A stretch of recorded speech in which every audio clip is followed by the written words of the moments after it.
हरे कृष्णा बच्चों, आज हम आपके सामने फिर से कक्षा 12वीं में केमिस्ट्री का अनसॉल्व्ड पेपर 2025 जो कि चल रहा था सेट नंबर 6वां 347 के तो इसके पिछले वाले वीडियो में क्वेश्चन 5 तक सवालों को सॉल्व कर चुके थे। उसी के आगे कंटिन्यू करते हैं क्वेश्चन 6 से। तो आइए देखते हैं। 6वें का क्या कहता है, सेंड मायर अभिक्रिया द्वारा क्लोरोबेंजीन बनने का रासायनिक समीकरण लिखिए। रासायनिक समीकरण देते हुए स्पष्ट कीजिए कि क्लोरोबेंजीन से निम्नलिखित यौगिकों को आप कैसे बनाएंगे। ठीक है, तो देखिए बच्चों, सेंड मायर अभिक्रिया, सेंड मायर अभिक्रिया यह है क्या? Benzene diazonium chloride, benzene diazonium chloride इसकी क्रिया कराते हैं CuCl और HCl से, क्यूप्रस क्लोराइड और HCl, क्यूप्रस क्लोराइड और HCl से। तो क्लोरोबेंजीन बनता है और साथ में N2 गैस निकल जाती है। क्लोरोबेंजीन बनता है और साथ में N2 गैस क्या हो जाती है? निकल जाती है। इस अभिक्रिया को सेंड मायर अभिक्रिया कहते हैं। अब कहता है क्लोरोबेंजीन से, पहली है रिएक्शन, क्लोरोबेंजीन से क्या बनाना है? फिनॉल। तो ये हो गया क्लोरोबेंजीन, इसकी क्रिया आप NaOH से करा दीजिए 300 डिग्री सेंटीग्रेड। तो आप जानते हैं क्या निकल जाएगा? NaCl निकल जाएगा और OH लगा देंगे तो क्या बन गया? फिनॉल प्लस का NaCl। पहली रिएक्शन हो गई, क्लोरोबेंजीन से क्या बन गया? फिनॉल।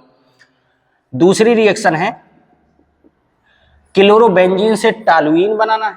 तो देखिए बच्चों, क्लोरोबेंजीन इसकी क्रिया हमने कराई सोडियम से और मेथिल क्लोराइड से, उपस्थिति है शुष्क ईथर।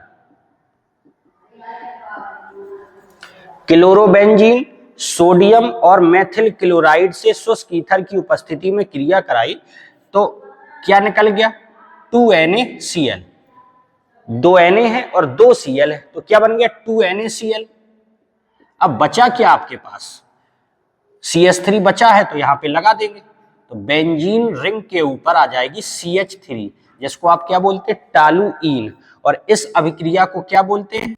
इस अभिक्रिया को बोला जाता है बोर्जे-फिटिग अभिक्रिया, बोर्जे-फिटिग अभिक्रिया।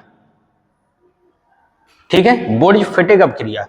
तो क्लोरोबेंजीन से टॉलुइन बनानी थी, टॉलुइन आपकी बन चुकी है। ठीक है, अब क्लोरोबेंजीन से डाइफेनिल बनाना है। तो डाइफेनिल बनाते हैं बच्चों। तो डाइफेनिल बनाने के लिए इतना आपको समझ में आ गया होगा, आप चाहे तो स्क्रीनशॉट भी ले सकते हैं, फिर इसको हम हटा रहे हैं। तो क्लोरोबेंजीन से डाइफेनिल, तो देखिए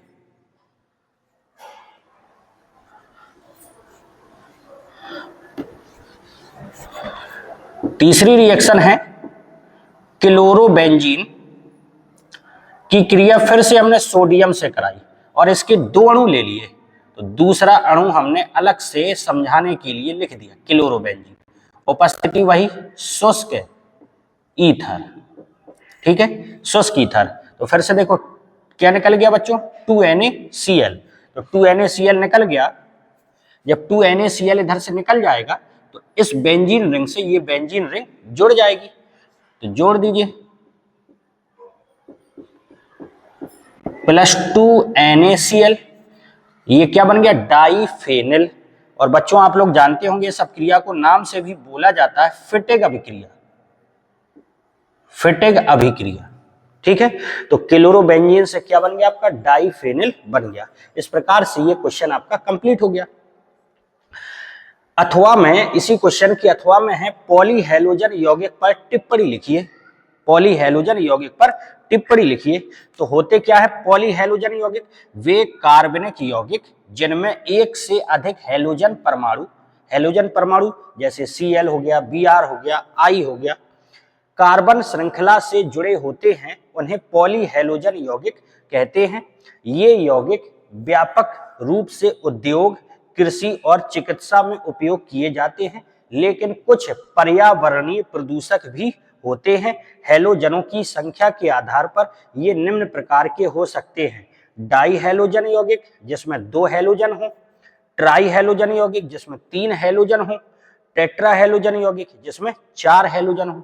बात क्लियर हुई? तो पॉली हैलोजन यौगिक वे कार्बनिक यौगिक जिनमें पॉली का मतलब होता है अधिक संख्या में, एक से ज्यादा हैलोजन परमाणु किससे जुड़े हों? कार्बन श्रृंखला से जुड़े होते हैं। वे कार्बनिक यौगिक जिनमें एक से अधिक हैलोजन परमाणु कार्बन श्रृंखला से जुड़े होते हैं उन्हें पॉली हैलोजन यौगिक कहते हैं। इनका उपयोग उद्योगों में, कृषि में, चिकित्सा में किया जाता है, लेकिन कुछ पर्यावरण को प्रदूषण भी पहुंचाते हैं, तो पर्यावरणीय प्रदूषक भी होते हैं।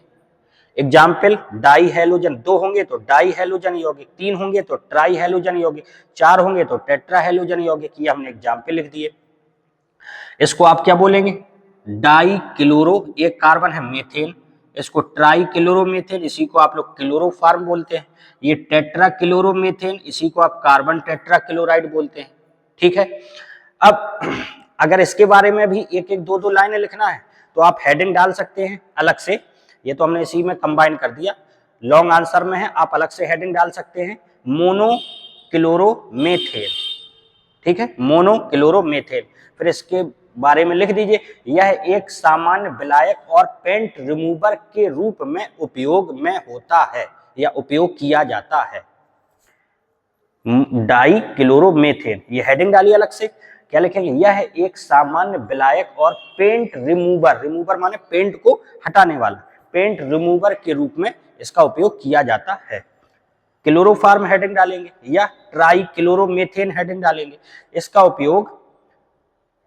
उपयोग सर्जरी में या चिकित्सा में निश्चेतक के रूप में किया जाता है। इसका उपयोग निश्चेतक मतलब बेहोश करने में किया जाता है।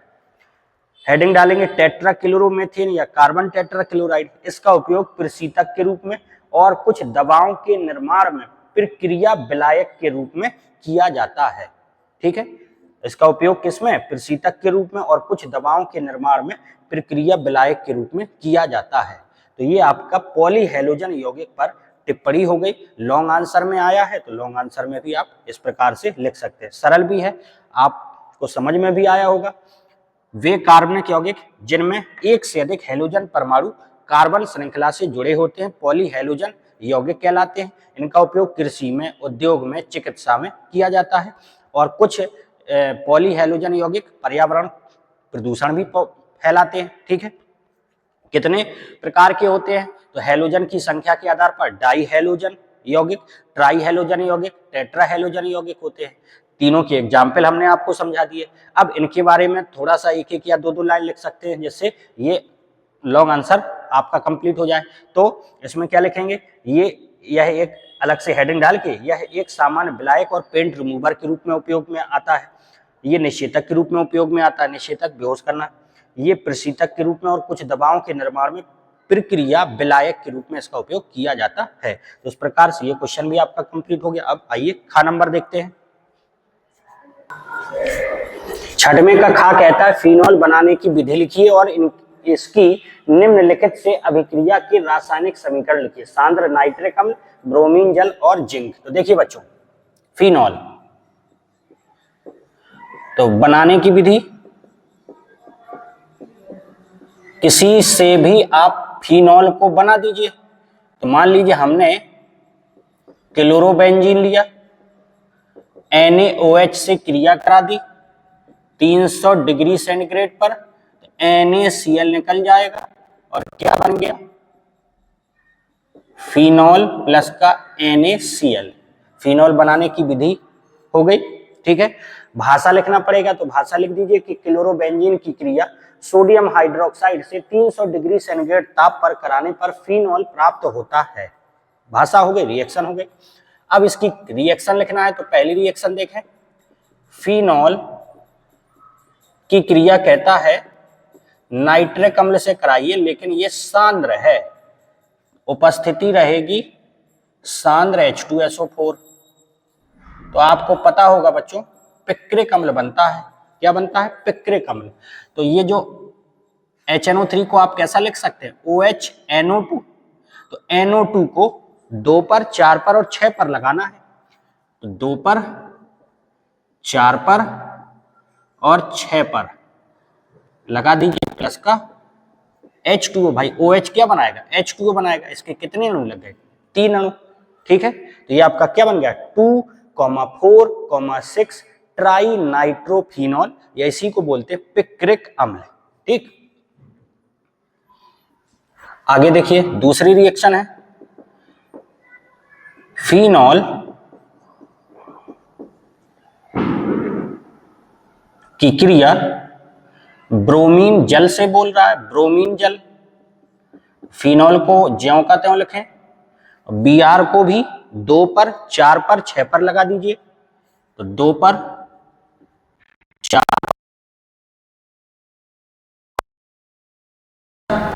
जहां जहां Br लगाया आपने क्या निकाला होगा? H, तो साथ में बन जाएगा HBr। भाई H निकाला है तो HBr के साथ मिलकर HBr बना देगा। कितने? 3Br2। इसका नाम 2,4,6 ट्राई ब्रोमोफिनॉल, इसका नाम हो गया। ठीक है, तीसरी रिएक्शन है, तीसरी फिनॉल की क्रिया जिंक से करा दीजिए। कहता है जिंक से कराइए। गरम कर दिया तो क्या निकल गया? ZnO। तो बस H बार बचा है, इसका मतलब आपकी बेंजीन बन जाएगी, प्लस का ZnO बन जाएगा। इस प्रकार से ये फिनॉल की रिएक्शन हो गई। ठीक है, रिएक्शन को अच्छे से पढ़िए, क्योंकि रिएक्शन लिखने से नंबर भी पूरा मिलता है और समय भी कम लगता है। सीखना भी आसान है, लिखना भी आसान है और समय भी कम लगता है और नंबर भी नहीं कटते, पूरा पूरा नंबर मिल जाएगा। ठीक, आगे देखिए एनिसॉल के बारे में। एनिसॉल बनाने का रासायनिक समीकरण, तो देखिए बच्चों, एनिसॉल बनाने के लिए फिनॉल, ये क्या है बच्चों? फिनॉल। इसकी क्रिया आपने NaOH से कराई, NaOH से कराई। तो NaOH से जब कराई तो यहाँ पे जब NaOH से कराई थी क्लोरोबेंजीन की, तो सीधे NaCl हो गया था। क्या बन गया था बच्चों? NaCl। अब जब फिनॉल की क्रिया NaOH से करा रहे हैं, NaOH से करा रहे हैं, तो यहाँ पर देखिए ये फिनॉल अम्लीय होता है और ये क्षार है, तो H और OH मिलके क्या निकल जाएगा? H2O। तो क्या बन गया? ONA। इधर से क्या निकल गया? H2O। सोडियम फेनॉक्साइड बन गया। बात समझ में आई होगी। H और OH, ये अम्लीय होता है तो H, और ये क्षार है तो OH, H2O निकाल दिया तो क्या बचा? ONA, sodium phenoxide. अब आपने इसकी क्रिया कराई मेथिल आयोडाइड से, मेथिल आयोडाइड से क्रिया कराई तो क्या निकल गया? NaI निकल गया, तो माइनस का NaI और क्या बन गया? OCH3। इसी को आप बोलते एनिसॉल। ठीक है, इसी को आप क्या बोलते हैं? एनिसॉल। ठीक है, अब रिएक्शन पूछ रहा है तो रिएक्शन लिखिए एसीटिल क्लोराइड से। पहली anisole acetyl chloride CH3COCl, acetyl chloride CH3COCl। ये फ्रीडल क्राफ्ट अब क्रिया है निर्जल AlCl3 की उपस्थिति में। तो आपको पता है बच्चों, ये आर्थो और पैरा निर्देशक होता है। ये पोजीशन आर्थो हो गई, इसके बगल वाली पोजीशन आर्थो, और ये बगल वाली मेटा और ये वाली पैरा। ठीक है, तो ये आर्थो और पैरा निर्देशक होता है। इसमें जुड़ने वाला कौन होगा? अब ये बताइए, अगर इधर किसी को भी जोड़ेंगे तो आपको क्या हटाना पड़ेगा? H, और इधर क्या है? Cl, क्या निकल जाएगा? HCl। तो यहाँ जो जुड़ेगा वो कौन जुड़ेगा? COCH3। बात समझ में आई क्या? भाई यहाँ आप जो जोड़ेंगे तो पहले H हटाना पड़ेगा, और H हटाएंगे इधर का क्या? Cl, तो HCl निकल जाएगा, तो क्या जोड़ेंगे? COCH3। तो देखिए इसको पहले ज्यों का त्यों लिखा और COCH3 को आर्थो पर लगा दिया, प्लस इसको ज्यों का त्यों लिखा और COCH3 को पैरा पर लगा दिया, प्लस का HCl बना दिया। ये हो गया। ठीक है, आप कहेंगे इसका नाम बताइए, तो आर्थोमेथॉक्सी एसीटोफिनॉन, आर्थो इसके सापेक्ष ये आर्थो पर है और इसके सापेक्ष ये आर्थो पर है, तो या तो आप ऐसा लिख सकते आर्थो एसीटिल एनिसोल, आर्थो पर क्या लगा एसीटिल, आर्थो एसीटिल एनिसोल, या फिर इसको लिखना हो तो आर्थो मेथॉक्सी एसीटोफिनॉन। बात क्लियर हो गई। इसी प्रकार ये पैरा में लग जाएगा। हाइड्रोजन आयोडाइड से क्रिया, तो देखिए बच्चों हाइड्रोजन आयोडाइड से क्रिया कराते हैं, हाइड्रोजन आयोडाइड से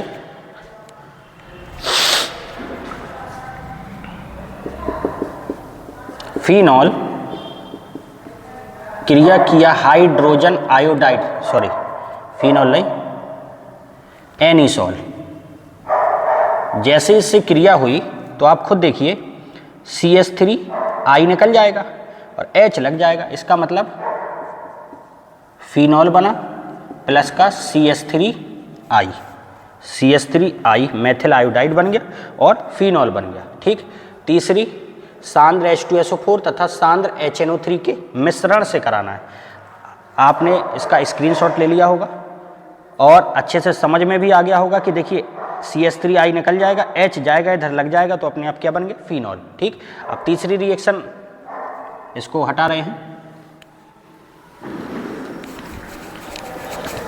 तीसरी रिएक्शन है एनिसोल नाइट्रिक अम्ल सांद्र उपस्थिति सांद्र H2SO4, HNO3 को आप ऐसा लिख सकते हैं समझने के लिए, OH अलग कर दीजिए, NO2 अलग कर दीजिए। क्लियर हुई इतनी बात। अब आप ये बताइए, ये आर्थो और पैरा निर्देशक होता है, मतलब इससे जो भी क्रिया करने आएगा वो उसको आर्थो पर लगाएगा और पैरा पर लगाएगा। जब आप आर्थो पर लगाओगे तो इधर से H हटाना पड़ेगा और इधर से क्या हट सकता है OH, H और OH मिलकर क्या निकल गया H2O। इसका मतलब इसका कौन सा हिस्सा इधर जुड़ेगा, NO2 जुड़ेगा आर्थो पर और पैरा पर।